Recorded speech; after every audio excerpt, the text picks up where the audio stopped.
Natanggap na ng opisina ni Vice President Sara Duterte ang summons ng impeachment court. Laman po niya ng articles of impeachment, annexes ng mga ebidensya, gayon din ang USB drive para naman sa soft copy. Sa writ of summons po ay pinasasagot si VP Sara sa mga alegasyong nakalatag sa articles of impeachment mula sa usapin ng unexplained wealth, maling paggamit umano ng confidential funds, bribery at pagbabanta sa Pangulo. May 10 araw po ang bise para sagutin ang articles of impeachment.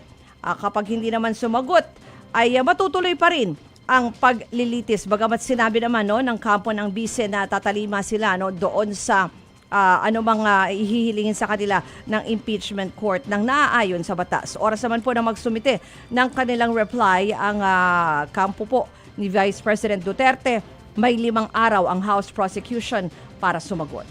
Mga kapatid, patuloy po kayong tumutok sa 105.9 True FM para sa totoong balita, impormasyon, music, and entertainment. Mag-subscribe sa aming YouTube channel at podcasts. At sundan nyo rin po kami sa Facebook, Instagram, X, TikTok sa True Network PH. Bisitahin din po ang aming website, truefm.ph at panoorin kami sa True TV Signal Channel 19. Kami po ang 105.9 True FM.